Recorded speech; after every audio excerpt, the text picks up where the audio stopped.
तो गाइस अभी हम लोग डिस्कस करेंगे अबाउट इंट्यूबेशन। तो गाइस अभी हम लोग इंट्यूबेशन देखेंगे। तो इंट्यूबेशन परफॉर्म कैसे करते हैं वो हम लोग देखेंगे। Guys I am not going to discuss about RSI rapid sequence intubation, इसका हम लोग नेक्स्ट वीडियो में देखेंगे। अभी हम लोग जो नॉर्मल इंट्यूबेशन होता है उसको हम लोग देखते हैं। तो गाइस जो इंट्यूबेशन होता है इसको अभी परफॉर्म हम लोग कैसे करते हैं, ये हम इसका इंडिकेशन, कॉन्ट्रा इंडिकेशन, उसके बाद ये सब मैंने बता दिया इसका कॉम्प्लिकेशन पहले वाले वीडियो में। अब गाइस इसका परफॉर्म कैसे करते हैं ना, ये हम लोग देखते हैं। तो सबसे पहले गाइस होता है प्रिपरेशन कि अपने पास क्या क्या होना चाहिए। तो सबसे पहले अपने पास क्या क्या होना चाहिए कि ET ट्यूब होनी चाहिए, अपने पास एंडोट्रेकियल ट्यूब होनी चाहिए डिफरेंट साइज़ की। लैरिंगोस्कोप होता है, लैरिंगोस्कोप होना चाहिए, उसमें क्या होता है ब्लेड होता है और हैंडल होता है। ठीक गाइस, ठीक है। तो ब्लेड और हैंडल होना चाहिए, ब्लेड और हैंडल होता है उसमें, तो लैरिंगोस्कोप होना चाहिए। उसके बाद गाइस सक्शन होना चाहिए अपने पास सक्शन करने के लिए। उसके बाद ENG ट्यूब भी गाइस हम लोग के पास होना चाहिए, क्योंकि हम लोग स्टमक को क्या करते हैं ना, एस्पिरेट करते हैं, स्टमक को एस्पिरेट करते हैं। तो इससे क्या होता है ना, स्टमक को जब हम एस्पिरेट करते हैं तो वहाँ पे एस्पिरेशन का चांस लेस हो जाता है।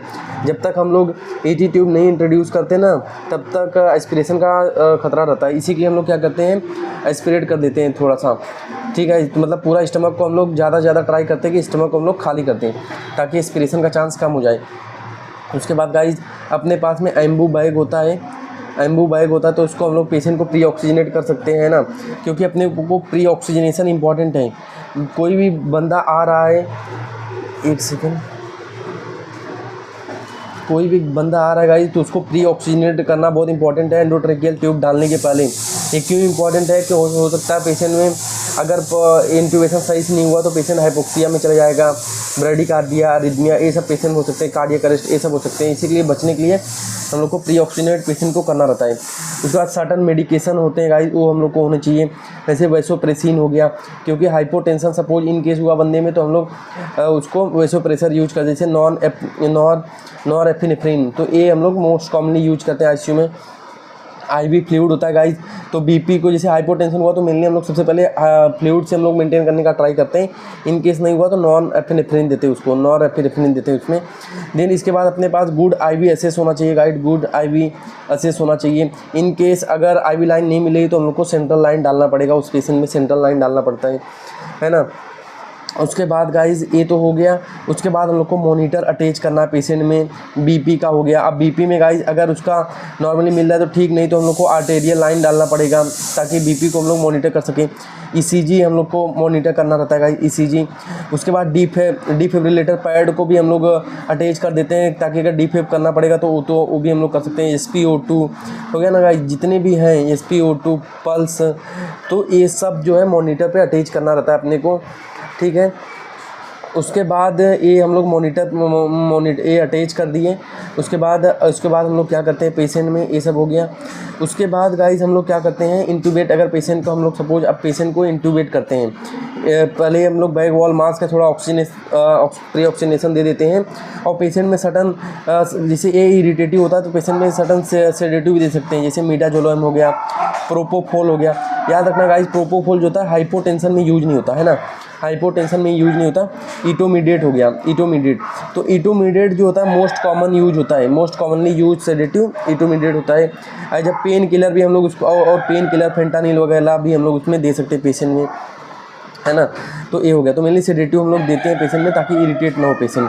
तो ये हो गया। उसके बाद गाइज दूसरा मैं बताऊँ तो दूसरा, अब ये हम लोग ने देख लिया। उसके बाद अब हम लोग लेते हैं इंट्यूबेशन परफॉर्म कैसे करते हैं ना। तो इंट्यूबेशन परफॉर्म कैसे करते हैं गाइस, सबसे पहले हम लोग क्या करते हैं, जो लैरिंगोस्कोप होता है, लैरिंगोस्कोप उसका जो हैंडल होता है उसको लेफ्ट हैंड से होल्ड करते हैं, किसे लेफ्ट हैंड से होल्ड करते हैं और रिस्ट को लॉक कर देते हैं। और अपना जो रिस्ट होता है ना लेफ्ट हैंड का, उसको लॉक करते हैं, वो हिलना नहीं चाहिए। उसके बाद हम लोग जो टंग होता है ना, टंग, उस टंग को हम लोग क्या करते हैं ना, टंग को क्या करते हैं, लिफ्ट करते हैं। लिफ्ट कैसे करते हैं, lift upward and forward lift करते हैं। अपवर्ड एंड फॉरवर्ड लिफ्ट करने का है। तो इससे क्या होगा ना, इससे जो विजुअलाइजेशन है डायरेक्ट विजुअलाइजेशन हो जाता है। किसका, सबसे पहले गाइस अपने को ना एपिग्लॉटिस देखना है, एपिग्लॉटिस देखना है। अब अपने को जैसे एपिग्लॉटिस मिला ना तो वहाँ पे वेलिकुलाई मिलेगा। वेलिकुलाई क्या होता है, एपिग्लॉटिस और जो बेस ऑफ द एकदम ट्रंक का जो लास्ट वाला पार्ट है, बेस ऑफ द टंग उसके, और सपोज ये अपना एपिग्लॉटिस है और सपोज यहाँ पे वोकल कॉर्ड है, तो यहाँ पे होता है वेलिकुलाई। इसको हम लोग को क्या करना है, इसको पुश करना है। पुश करेंगे ना तो वोकल कॉर्ड का जो होता है ना, वोकल कॉर्ड डायरेक्ट विजुअलाइजेशन हो जाता है। तो डायरेक्ट विजुअलाइजेशन हो जाता है। तो इससे हम लोग क्या करते हैं, वहाँ पे ईटी ट्यूब जो होता है इंट्रोड्यूस कर देते हैं। ईटी ट्यूब हम लोग क्या करते हैं, इससे इंट्रोड्यूस कर देते हैं, है ना। उसके बाद गाइज मैं एक और इम्पॉर्टेंट उसके बाद गाइज मैं एक और इम्पॉर्टेंट चीज़ बताता हूँ। अब जैसे मैंने एंडोट्रेकियल ट्यूब की है, क्या बोलते हैं, इंट्रोड्यूस कर दिया। अब कोई होता है ना डिफ़िकल्ट इंट्यूबेशन होता है। डिफ़िकल्ट इंट्यूबेशन मतलब गाइज एक मैं ईजी तरीका बताता हूँ। 3 फिंगर अगर ये 3 फिंगर मेरा माउथ में नहीं इंट्रोड्यूस हो रहा ना, that is a difficult intubation. मतलब मेरा 3 फिंगर लिया और ये माउथ में नहीं जा रहा है, तो क्या होता है, डिफ़िकल्ट इंट्यूबेशन में आता है, ठीक है ना। वो डिफ़िकल्ट इंट्यूबेशन में आता है ना, वो डिफ़िकल्ट इंट्यूबेशन में आता है अगर मेरा 3 फिंगर माउथ में नहीं जा रहा है। उसके बाद गाइज अब इसमें एक और पार्ट होता है, जैसे एक होता है स्टाइलेट और होता है बूजी। तो एक बूजी, तो स्टाइलेट या फिर बूजी, ये दोनों ऐसा गाइड वायर काम करते हैं। मतलब ये जो अपना ईटी ट्यूब होता है ना, उसके अंदर हम लोग ईटी ट्यूब होता है, इसके अंदर हम लोग इसको डाल देते हैं ताकि ये इसको स्टीप रखता है, और ये गाइड वायर काम करते हैं ताकि जो है अपना ईजिली जा पाए वो, ठीक है। तो ईजी इंट्यूबेट करता है, ईजी इंट्यूबेशन के लिए थोड़ा सा हेल्पफुल हो जाता है, या फिर कभी किसी में डिफ़िकल्ट इंट्यूबेशन हो रहा है तो इसमें हम लोग यूज कर लेते हैं, ठीक है। तो ये हो गया स्टाइलेट और बूजी का मतलब यूज, ठीक है। उसके बाद ये तो मैंने बता दिया, ये हो गया अपना। उसके बाद क्या बाकी था, उसके बाद मतलब यही, उसके बाद हम लोग जब पेशेंट में ईटी ट्यूब इंसर्ट कर देते हैं, तो उसके बाद हम लोग चेस्ट को ऑस्कल्टेट करना रहता है। चेस्ट को ऑस्कल्टेट करना रहता है कि मतलब वहाँ पे बायलैटरल ब्रीदिंग, वहाँ पे साउंड आ रही कि नहीं आ रही, चेस्ट दोनों का चेस्ट का मूवमेंट सिमिलर है कि नहीं सिमिलर है ड्यूरिंग इंस्पिरेशन और एक्सपिरेशन। और उसके बाद अगर सपोज गाय और एपिगैस्ट्रिक पे भी लेके देखने का कि कहीं एपिगैस्ट्रिक पे तो साउंड नहीं आ रही, तो भी वहाँ पे ईसोफेगस में जाने का चांस है, तो तुरंत उसको निकाल के दोबारा से उसको री इंट्यूबेट करना पड़ता है पेशेंट को, क्योंकि ये इमरजेंसी कंडीशन हो जाती है ना। उसके बाद ये हो गया गाइज। कभी कभी गाइज क्या होता है ना, कभी कभी एक होता है ना, कभी कभी ये यहाँ पे इसमें ब्रोंकस में भी चली जाती है, तो इसको हम लोग थोड़ा सा पुल करके फिर से कप को इन्फ्लेट करना पड़ता है। तो कभी कभी इसमें भी चली जाती है ब्रोंकस में, जो कि राइट वाला ब्रोंकस होता है ना। तो ये भी इसका एक कॉम्प्लिकेशन हो सकता है अगर हम लोग थोड़ा सा ज़्यादा इंट्रोड्यूस करें। याद रखना गाइज, इसका जो लेंथनिंग होता है ना, कितना रखने का है, जो अराउंड आता है 22 to 24 के बीच में रखना है। 22 to 24 के बीच में टीथ और लिप के आसपास आएगा ये, तो इतना रखना है, मतलब वो सही जगह जाएगा, ठीक है। नॉर्मली इतना ही रखते हैं लोग, है ना। तो ये हो गया। तो इसके बाद गाइज मैं आपको अभी फ़ोटो के थ्रू बताता हूँ थोड़ा।